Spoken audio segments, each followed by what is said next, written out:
transmitindo a palavra do Senhor e adorando ao Senhor para a nossa edificação. Amados, sem perca de tempo, quero vos convidar para nessa noite de ensino da palavra de Deus, meditar comigo numa passagem bíblica cujo tema que Deus colocou no meu coração trata da presença de Deus em tempos difíceis.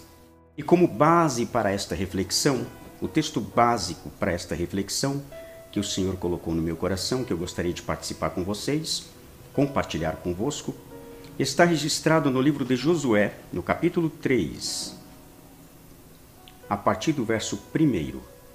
Vamos considerar alguns versículos apenas nessa noite. Amém? Muito bem. Diz assim a palavra do Senhor.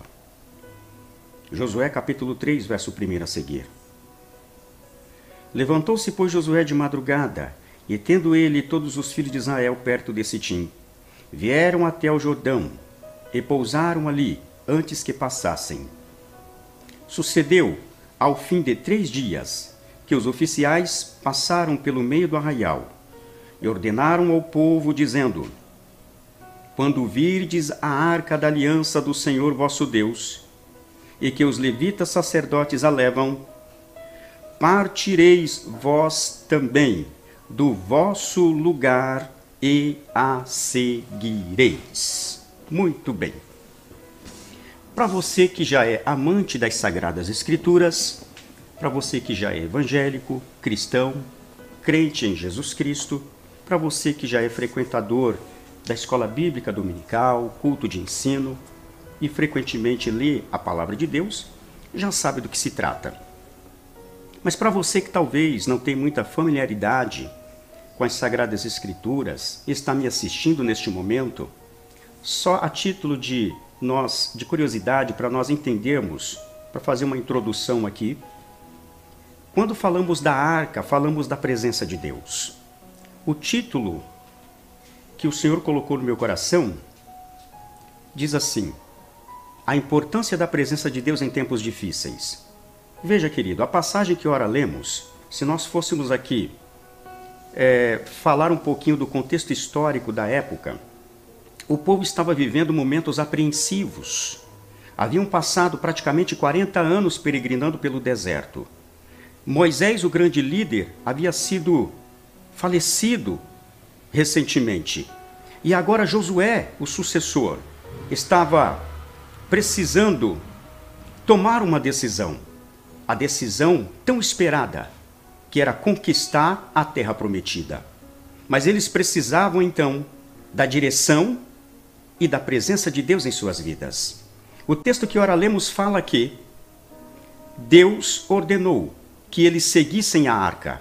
O que é seguir a arca nesse caso? É seguir a orientação de Deus, a presença de Deus.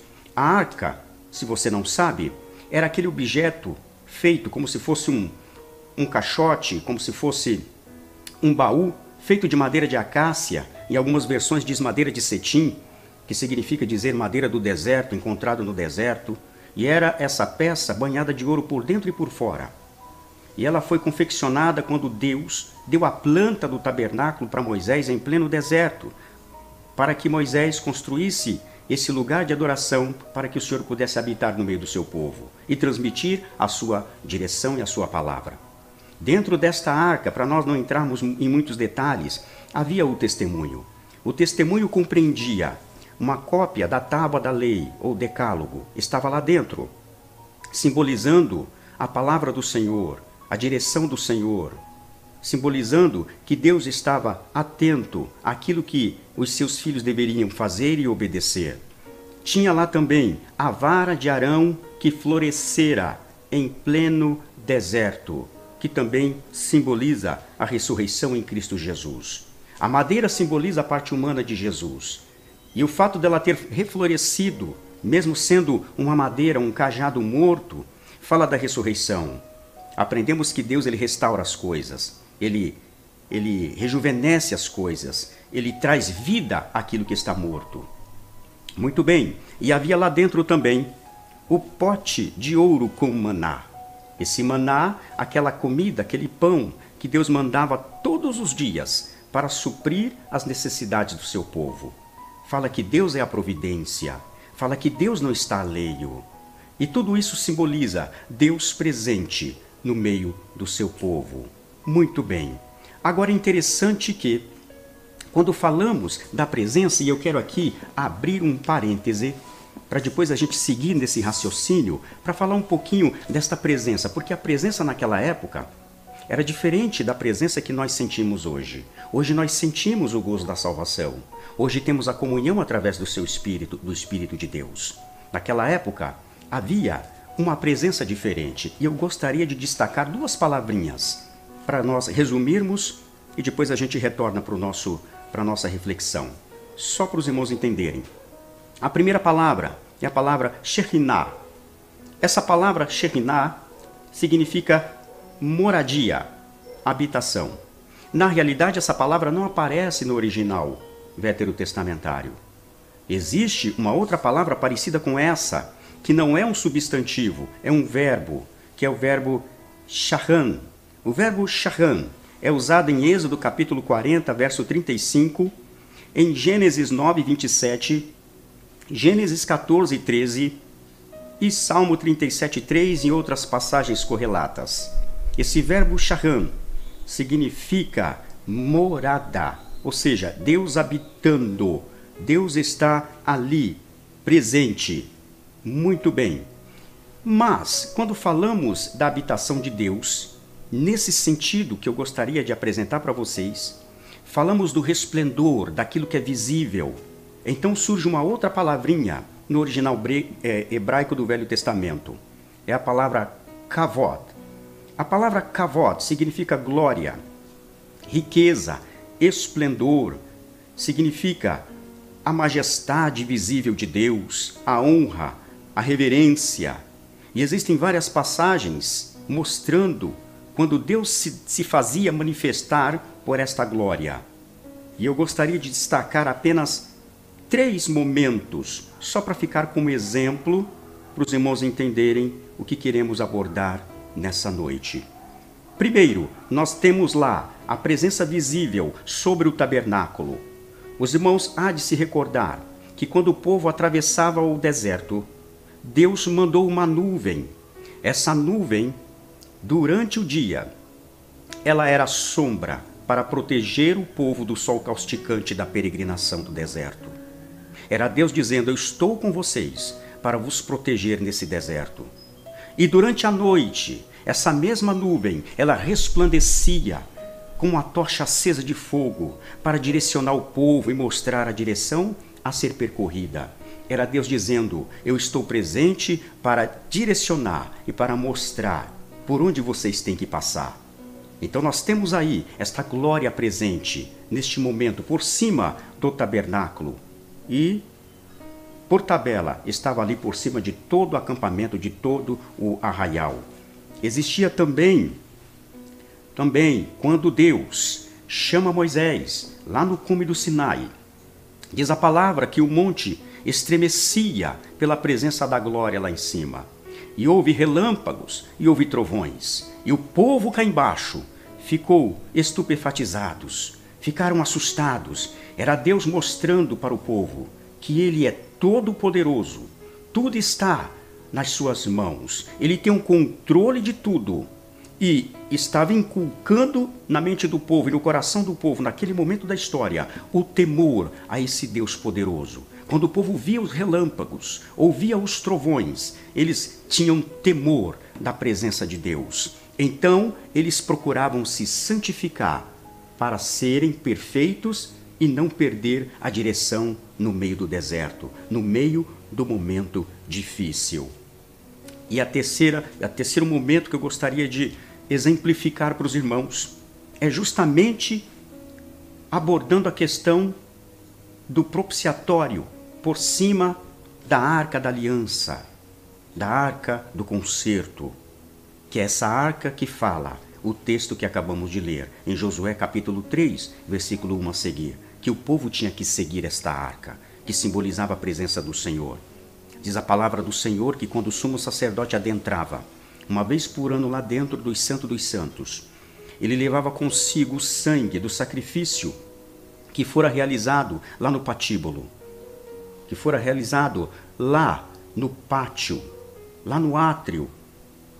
E ele pegava este sangue e aspergia nas 4 pontas do propiciatório. O propiciatório era como se fosse, a grosso modo dizer, uma tampa feita de ouro batido, ouro puro, com um querubim em cada extremidade, com as suas asas abertas, encontrando-se no meio. E essa tampa, essa bandeja de ouro, era colocada por cima da arca da aliança. E nas suas 4 pontas, nas suas coroas, eram depositado, aspergido o sangue do sacrifício. E como sinal de que Deus estava perdoando o seu povo, e estava ali dizendo: eu vou com vocês nessa peregrinação. A glória do Senhor se manifestava no meio dos querubins naquele momento. Era a confirmação da sua presença. Amém, queridos? Muito bem. Então, esta é a presença que eles deveriam seguir. O interessante é dizer que a presença de Deus é tão importante que quando Deus ele ordena a Moisés a confeccionar os utensílios do tabernáculo, o primeiro objeto que ele manda fazer é justamente a arca da presença, a arca da aliança, a arca do concerto com Deus. Porque a presença, querido, tem que vir em primeiro lugar. Em tempos difíceis, o mais importante é a presença, porque a presença que nos assegura o rumo certo, a presença que nos assegura que Deus está conosco para nos dar a vitória. E o interessante é que no meio da peregrinação, todas as vezes que a nuvem erguia-se, o povo desmontava o seu acampamento, os levitas desmontavam o tabernáculo, e cada família tinha ali a obrigação de carregar um tipo de utensílio do tabernáculo, cada família dos levitas. E eles iam na frente, e o resto das tribos iam atrás, seguindo. A arca via na frente, porque a arca simboliza a presença que vai na frente, dando a direção no meio do deserto. Muito bem. E eu gostaria de, a partir de agora, ressaltar a vocês alguns episódios em que a arca foi crucial para que o povo de Israel obtivesse vitória em momentos adversos, em momentos difíceis. Veja se não é isso que está acontecendo nos dias atuais. As pessoas estão desesperadas. Estamos vivendo dias difíceis na face da terra. Mas sabemos de uma coisa: se a presença do Senhor estiver conosco, vamos obter vitória. Vamos vencer. Vamos passar por cima dos obstáculos, porque assim o Senhor prometeu. Fiel é aquele que prometeu. A Bíblia diz que Deus não é homem para que minta, e nem filho do homem para que se arrependa. Operando o Senhor, quem impedirá? E a arca foi adiante na passagem do Jordão. Você se lembra desse episódio? Diz a Bíblia Sagrada que o povo estava acampados ali em Sitim, na região de Sitim. E diz a história bíblica que eles ficaram 3 dias acampados. Moisés havia falecido. Josué, o sucessor, estava agora precisando de uma resposta de Deus. E eles tiveram que ficar 3 dias aguardando a direção de Deus. O que Deus haveria de dizer para eles naquele momento da história? Eles precisavam atravessar o Jordão para conquistar a terra prometida. Estava logo ali. Estava tão próximo à vitória. Eles tinham passado 40 anos pelo deserto.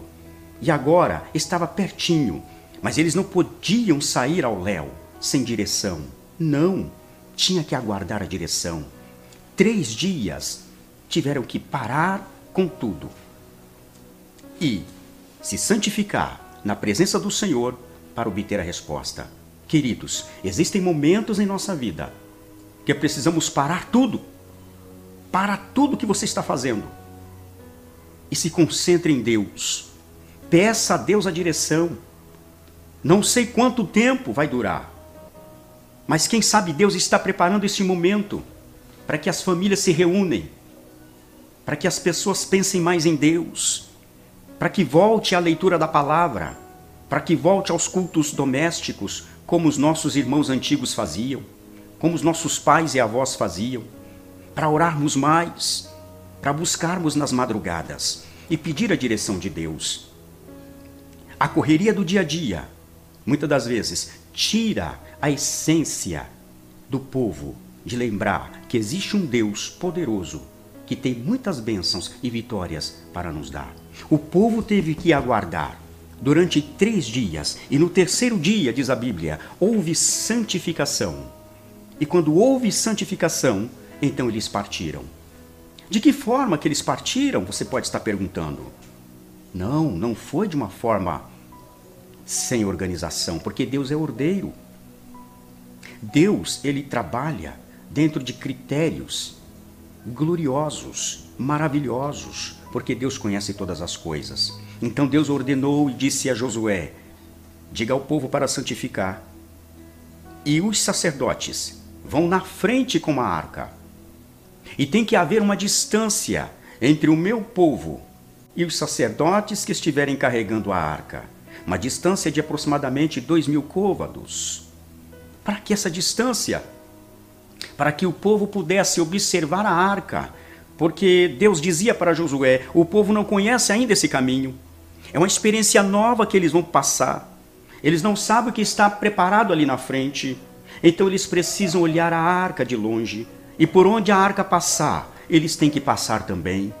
Queridos, estamos vivendo momentos inéditos na história do mundo, na história do Brasil, para esta geração. Esta geração nunca passou por uma pandemia como está passando hoje. É um caminho incerto. Não sabemos lá na frente o que nos espera. Mas sabemos de uma coisa: se a arca estiver na frente, se a presença estiver na frente, vamos seguir a presença. E a presença vai nos levar no lugar certo, na hora certa, e vamos ter vitória, e o nome do Senhor será glorificado. E assim eles fizeram. Eles desmontaram o acampamento, ordenaram os sacerdotes que fossem na frente com uma arca. E interessante que quando o sacerdote chegasse diante do Jordão, que eles tocassem a planta do pé nas margens das águas do Jordão. E diz a Bíblia que naquela época, na época da cega, o Jordão estava em plena atividade de transbordamento. E havia muitas águas, mas para Deus não importa se há muita água. Não importa o tamanho do obstáculo. Não importa o tamanho do problema. Se Deus disse que ao tocar a planta dos pés, através dos sacerdotes, as águas iriam parar, elas iriam parar. Porque Deus não é homem para que minta. E isso aconteceu quando os sacerdotes chegam diante da margem do Jordão, que toca os pés nas águas.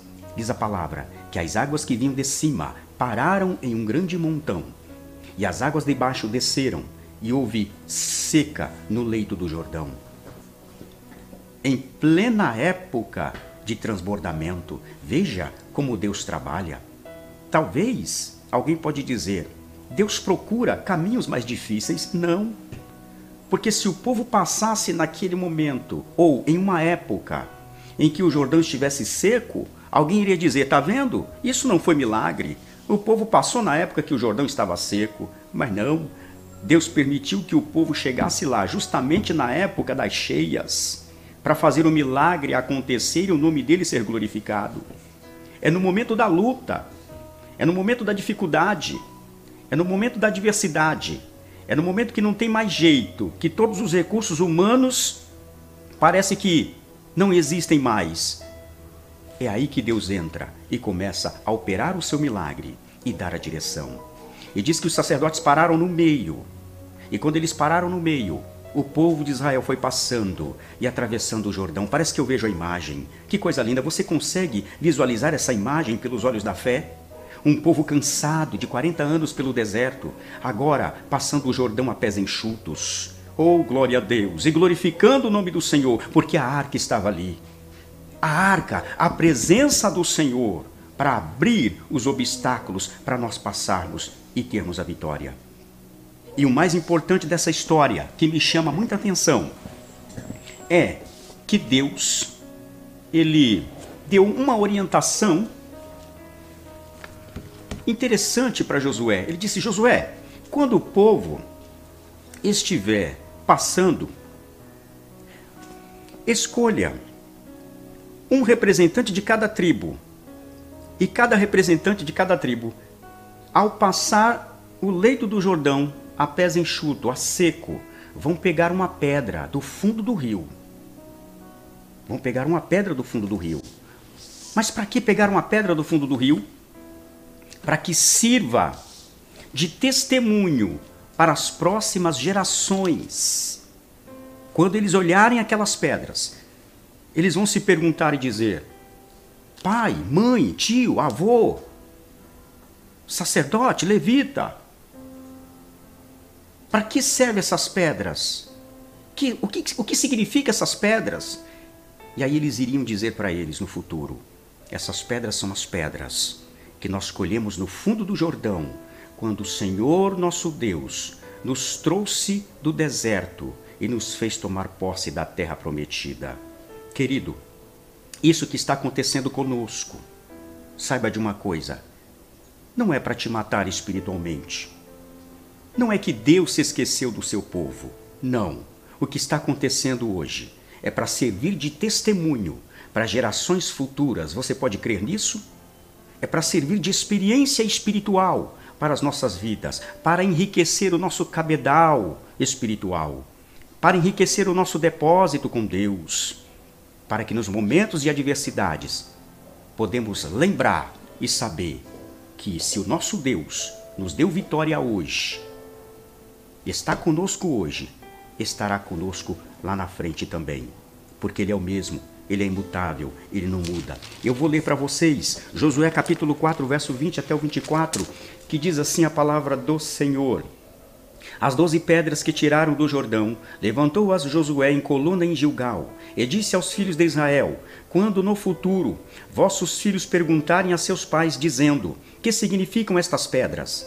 Fareis saber a vossos filhos, dizendo: Israel passou em seco este Jordão, porque o Senhor vosso Deus fez secar as águas do Jordão diante de vós, até que passasseis, como o Senhor vosso Deus fez ao Mar Vermelho, ao qual secou perante nós, até que passamos, para que todos os povos da terra conheçam que a mão do Senhor é forte, a fim de que temais ao Senhor vosso Deus todos os dias. Serviu de testemunho.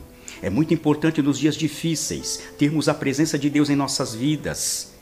E é muito importante também passarmos para as demais gerações as experiências que Deus tem colocado no nosso caminho, ao longo da nossa trajetória espiritual. Eu sei que estou falando para pessoas, talvez de uma idade já avançada, pessoas de idade mediana. Talvez você que está me ouvindo é um jovem, um adolescente, até mesmo uma criança. Não importa a sua idade, porque experiência não significa ter idade. Talvez você tenha pouca idade, mas tem muita experiência com Deus. É necessário você passar essas experiências para esta geração que está em pânico, que está em desespero, que está perdendo a direção, para que eles saibam que o nosso Deus tem tudo na palma da sua mão e não perdeu o controle da situação. O testemunho serve para isso, para glorificar o nome do Senhor e para dizer para nós: olha, Deus é o mesmo. Da mesma forma que Ele operou no passado, Ele opera no presente e no futuro. Glória a Deus, aleluia. Outro ponto interessante que eu gostaria de nessa noite meditar com os irmãos, onde a arca foi crucial, simbolizando a presença de Deus naquela época, foi quando da conquista de Jericó. Os irmãos há de lembrar desse episódio que aconteceu, dessa passagem bíblica tão pregada em nossos púlpitos, tão lecionada nas escolas bíblicas dominicais. Essa passagem que, inclusive, serviu de inspiração para muitos compositores. Inclusive, tem um hino muito antigo que o nosso querido Oséias de Paula gravou, e ele fala: vem com Josué lutar em Jericó. Quando falamos de Jericó, lembramos de conquistas, lembramos de vitória, lembramos de desafio. Mas para que o desafio se complete, para que a bênção se realize, o que aconteceu naquele dia?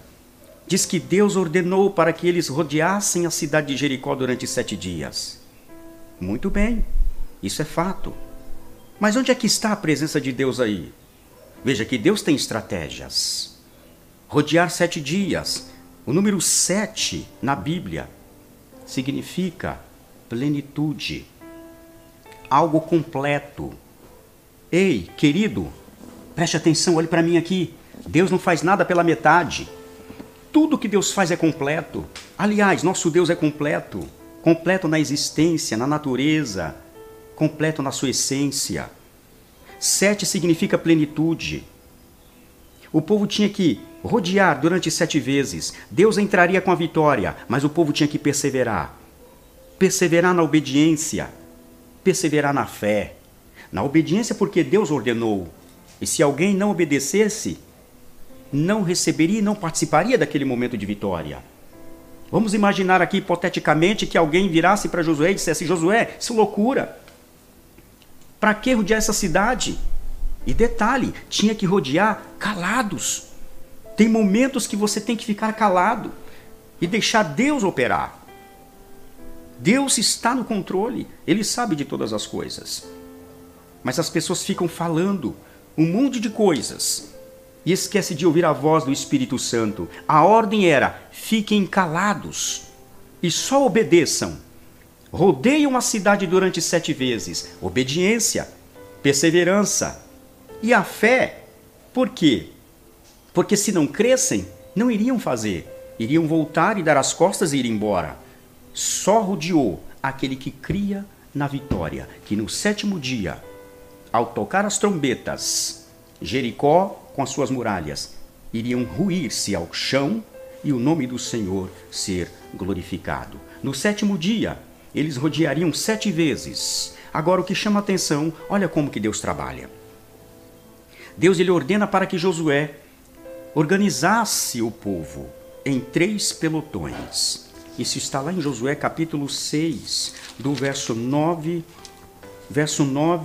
e verso de número 10. Eu vou ler para os amados irmãos. Diz assim a palavra do Senhor: os homens armados iam adiante dos sacerdotes que tocavam as trombetas. A retaguarda seguia após a arca, e as trombetas soavam continuamente. Porém, ao povo ordenara Josué, dizendo: não gritareis, nem fareis ouvir a vossa voz, nem sairá palavra alguma da vossa boca, até ao dia em que eu vos diga: gritai. Então gritareis. 3 pelotões. Um pelotão de homens armados que ia na frente. No meio, o grupo dos sacerdotes com as trombetas que iam tocando. E atrás, na retaguarda, havia um outro pelotão. Interessante que a arca ia no meio, atrás dos sacerdotes. Primeiro pelotão armado na frente fala de prontidão para a batalha, para a peleja. Queres vencer? Esteja preparado para a batalha, para a peleja. Atrás, os sacerdotes tocando a trombeta. Tocar a trombeta, apregoar a palavra, adorar, glorificar, proclamar, mostrar que você é servo de um Deus Todo-Poderoso. Logo atrás dos sacerdotes, com as suas respectivas trombetas, vinha a arca do concerto, que simboliza a presença de Deus. E atrás da arca, um outro pelotão chamado de retaguarda, que fala da nossa vigilância. Temos que olhar para frente, mas temos que cuidar também da nossa retaguarda nos momentos difíceis e manter a presença de Deus no meio. Veja que a arca não ficou na frente. Veja que a arca não ficou lá na retaguarda. A arca ficou no meio. A presença de Deus tem que estar no meio de nossas vidas, no meio de nossas famílias, de nosso ministério, de nossos negócios, de tudo o que formos fazer em tempos difíceis. E não só em tempos difíceis, porque há pessoas que só procuram a presença de Deus no tempo difícil. E quando as coisas melhoram, eles esquecem de cultuar, de adorar, de louvar, de agradecer, de ofertar, de pagar os seus votos que fizeram ao Senhor no momento das lágrimas. Ei, a Bíblia diz: o choro pode durar uma noite, mas a alegria vem ao amanhecer. Temos que ter a presença em tempos de bonança, mas temos que ter a presença também em tempos difíceis, em tempos de calamidade, em tempos de pandemia mundial.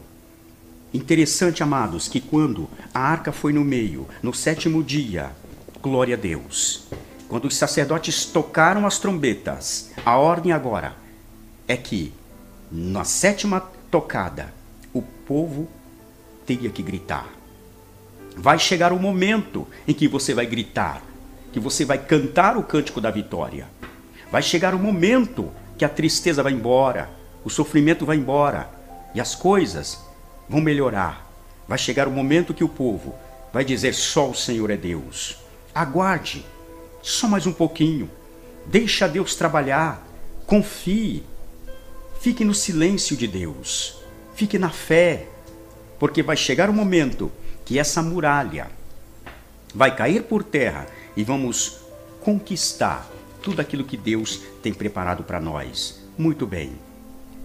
Foram episódios lindos, maravilhosos, enquanto o povo estava atravessando e peregrinando pelo deserto para tomar posse da Palestina, da terra de Canaã, da terra prometida.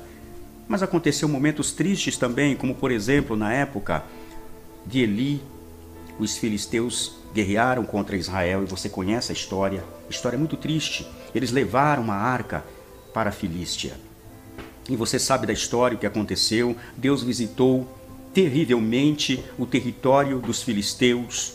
Uma praga acometeu o corpo físico deles. Úlceras malignas saíram de seus corpos. Eles ficaram atormentados. E eles perceberam que o motivo daquela fúria divina era porque eles haviam roubado a arca que pertencia ao povo de Deus, que representava a presença de Deus. Eles levaram e colocaram no lugar que não poderia ser colocado. Querido, a arca, a presença de Deus, tem o seu lugar específico, tem o seu lugar exato. A arca é santa, a presença é santa. Não podemos levar a presença de Deus de qualquer maneira e colocá-la como se fosse uma coisa qualquer, sem valor. Tem que ser adorado, venerado, respeitado. E eles não fizeram isso. Colocaram a arca justamente dentro do templo de Dagon. E você conhece o episódio, e eles mandaram de volta essa arca, e essa arca entrou e subiu. Eles colocaram nos carros de boi. Você sabe, eu estou resumindo a história para ganharmos tempo nessa noite. E essa arca foi para os termos de Bet-Semes. Quando a arca chega na região de Bet-Semes, diz a palavra que 70 homens não respeitaram, não reverenciaram. Estou parafraseando com as minhas palavras. E diz a Bíblia que Deus feriu esses 70 homens por não respeitar aquilo que representava a sua presença no meio do seu povo escolhido.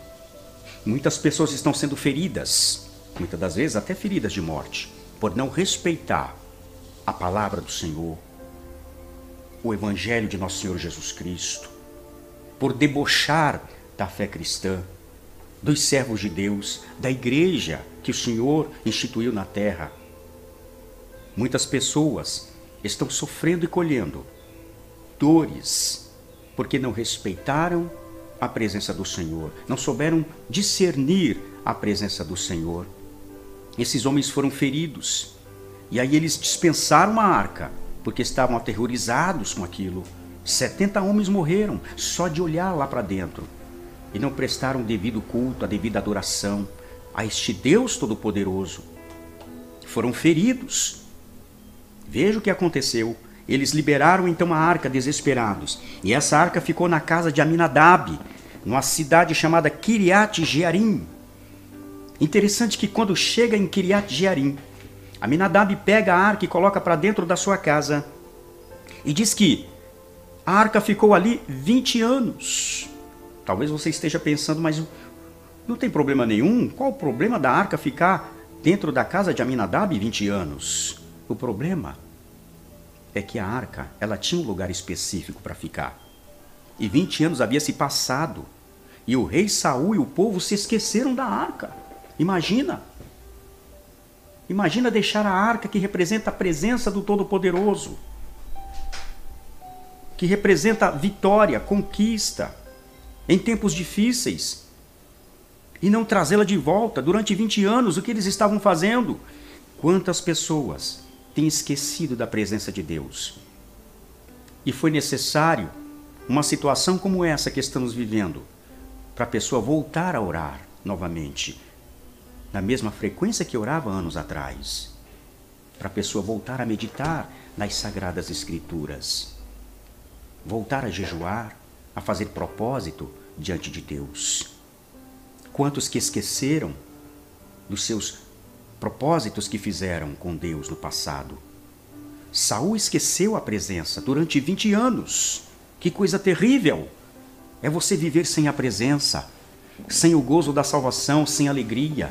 Veja que Salomão já dizia que todas as calamidades que existem na terra, as pessoas sofrem, porque eles não têm o Consolador. Mas nós temos o Consolador, que em meio à pandemia ainda diz dentro de nós: meu filho, minha filha, vai dar tudo certo. Eis que estou convosco todos os dias, até a consumação dos séculos. É o outro Consolador, ou seja, o Espírito Santo que desceu até nós, para se cumprir a profecia de Joel, capítulo 2. Ele habita no seio da igreja, ele nos consola. Mas quantos que já perderam esta presença? Já não sentem mais a presença do Senhor? Já não tem mais motivos para louvar, para adorar? Porque as pessoas estão condicionadas a louvar só em momentos de alegria e de bonança. Lembra da história de Paulo e Silas na prisão, no calabouço? Eles haviam evangelizado, apanhado em praça pública. Eu imagino que eles estavam com as costas dilaceradas, com os vergões das chicotadas que receberam. Mas mesmo assim, por volta da meia-noite, eles entoaram um louvor que ficou registrado na história como um dos louvores mais lindos. Não sabemos a letra, mas sabemos o efeito desse louvor, que fez com que os alicerces daquele calabouço estremecessem, a ponto das cadeias se abrir. Aí você pode perguntar: então os bandidos aproveitaram? Os presos aproveitaram para fugir, para ir embora? Não. Foi o único momento da história em que os presos tiveram a chance de fugir, mas não fugiram. Aí você pergunta: mas por que não fugiram, irmão Marcos?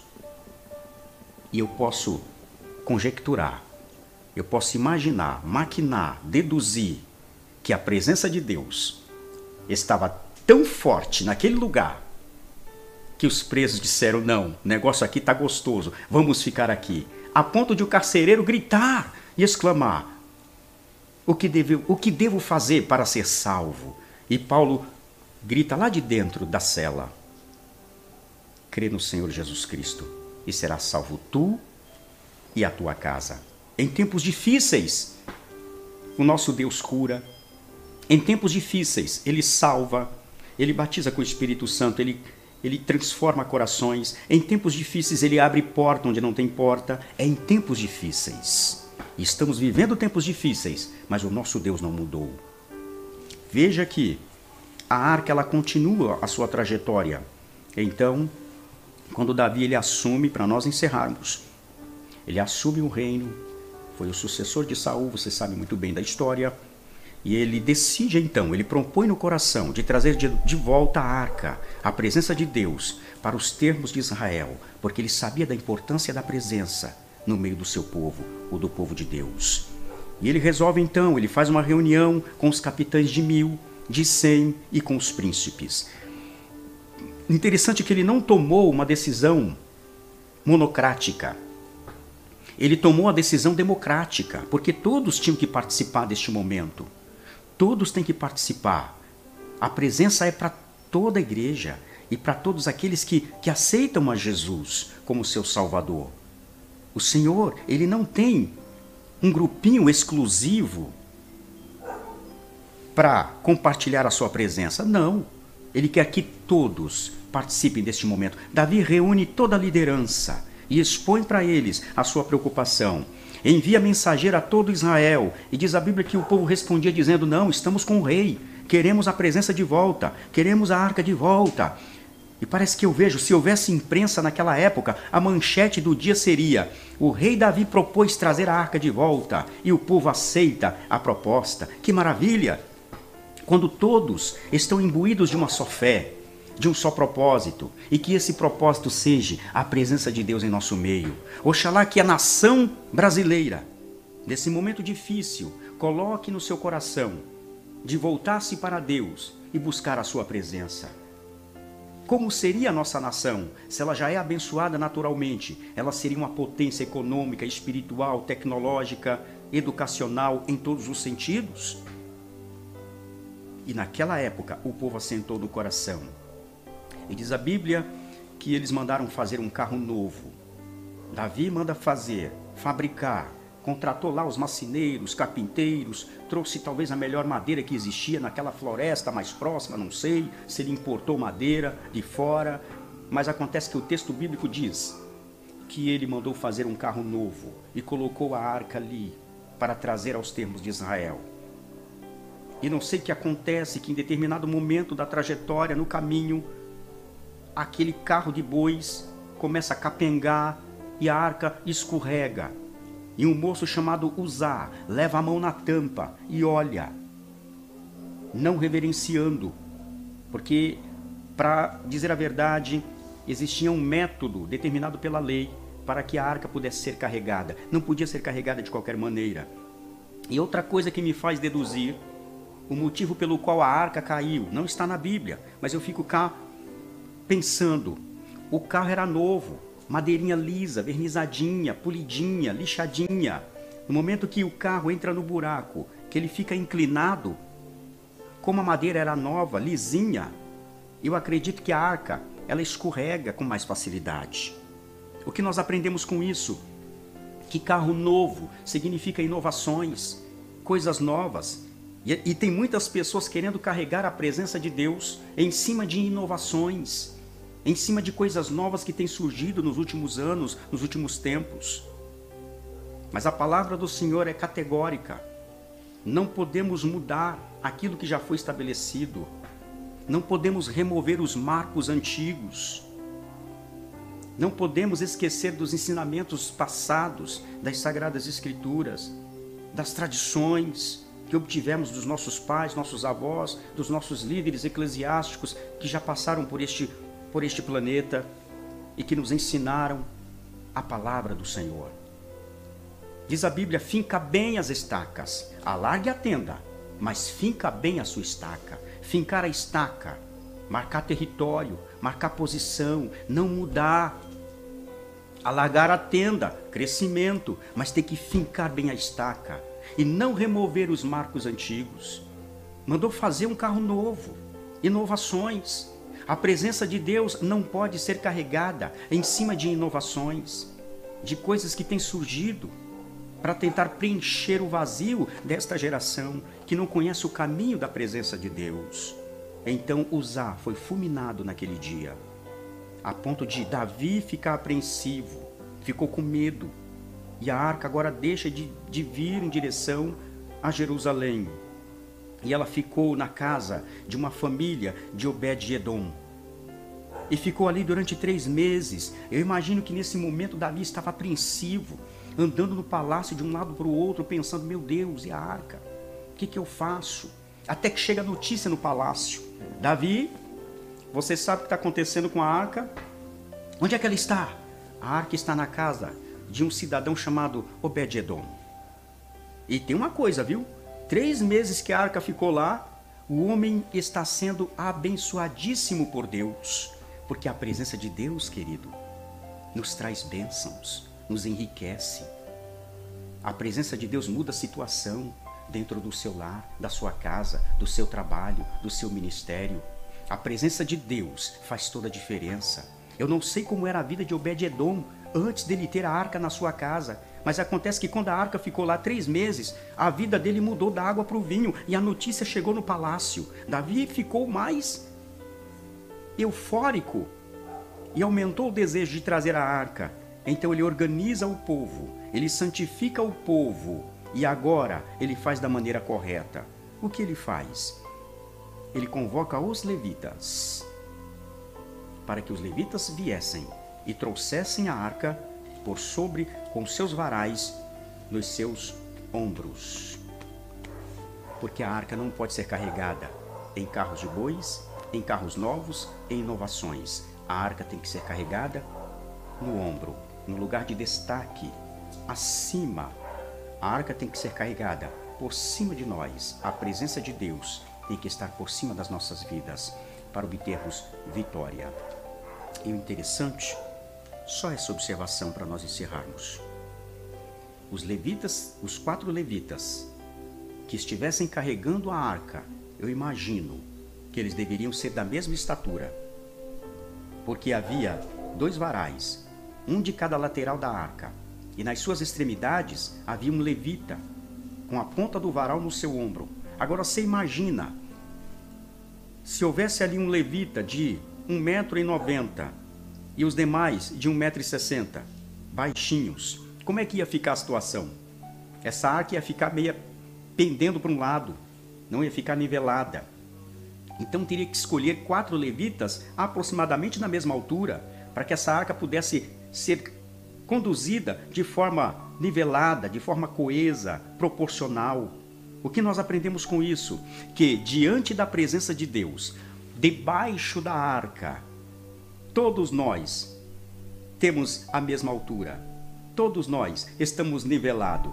Todos somos dependentes dessa presença. Então receba nessa noite, valorize nessa noite, busque nessa noite a presença de Deus em sua vida, para a sua família, para a sua alma, para o seu espírito, nesse tempo difícil que a humanidade está atravessando.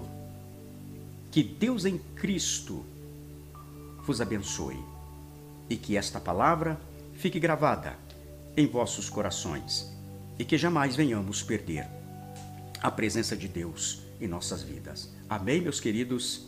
Eu quero neste momento colocar um ponto final neste culto de ensinamento e agradecer a você, meu prezado amigo, meu prezado irmão em Cristo, que abriu a porta do seu lar para nos receber, mesmo que em poucos minutos, através deste vídeo, nesse canal. Que esta palavra